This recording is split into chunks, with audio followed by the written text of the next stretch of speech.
Night, but first let's send it on over to Chief Meteorologist Dennis Phillips. He's tracking rain for the weekend. Hey, Dennis. How you doing? Yeah, we are definitely looking at some strong thunderstorms across the area later on tonight and into tomorrow morning.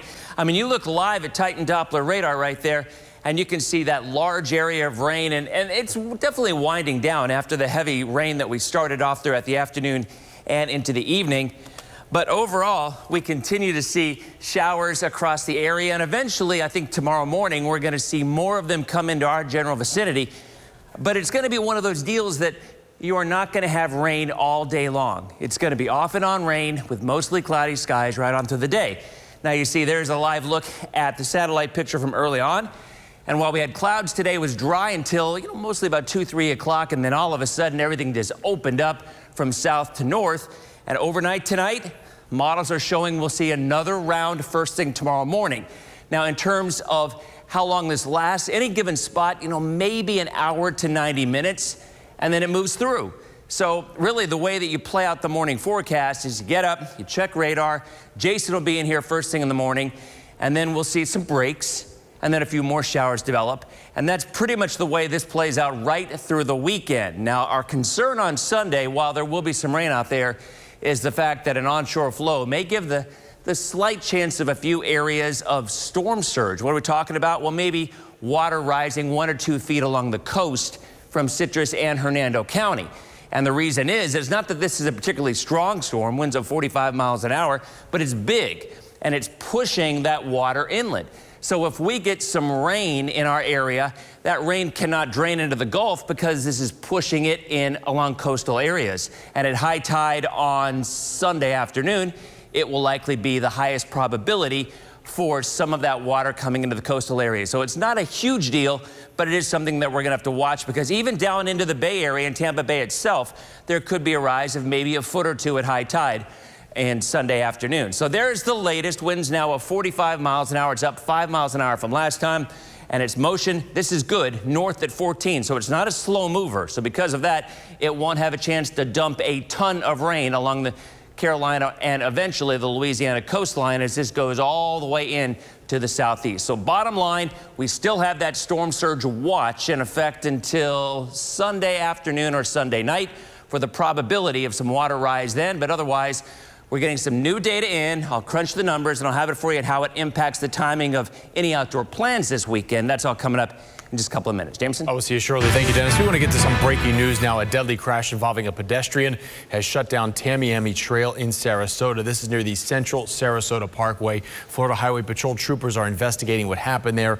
We're planning to send out push alerts with updates through our free mobile app as soon as we learn more. Lauren? Right now, many peaceful protests in the Bay Area seem to be wrapping up. Today, they did extend up I-75 into Hernando County. Deputies there arrested one person, a counter-protester. ABC Action News reporter Isabel Rosales is there, and she shows us the symbols that activists want removed right from the Brooksville courthouse. Protesters didn't just bring up the name of George Floyd. They want physical reminders of inequality right here at the front steps of this House of Justice gone. Like this one right here, the statue of a Confederate soldier. A crowd 250 strong.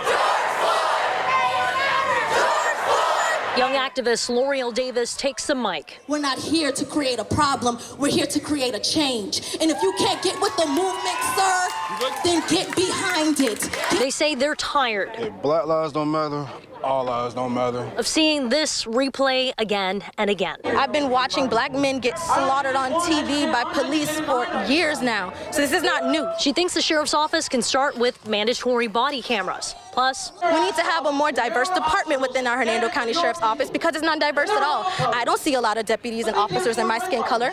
I don't. Across the courthouse are counter-protesters. They're mostly ignored until moments like this. Your ignorance speaks multitudes.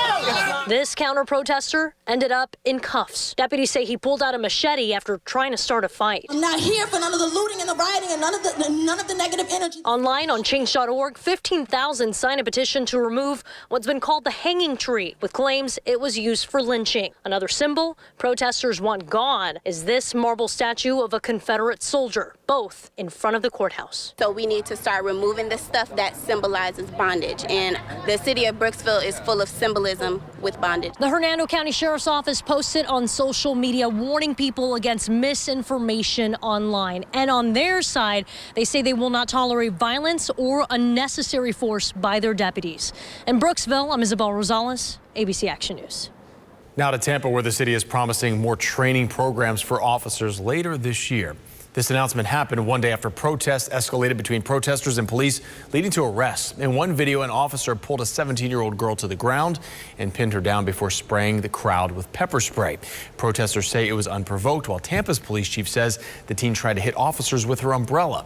She and 2 other protesters were arrested. If they had used that technique in Minneapolis, George Floyd would still be alive. The chief says he's looking into all complaints, saying the police and peaceful protesters are working toward the same cause. Meanwhile, the city is teaming up with USF professors to implement their fair and impartial policing program.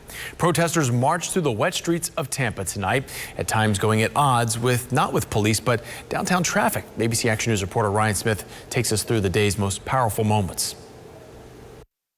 Protests ending peacefully tonight in Tampa as hundreds make an emotional plea for reform here outside the Hillsborough County Courthouse. Very, very powerful, very powerful. Protesters replay the final minutes of George Floyd's life. There's solidarity here. We weren't there.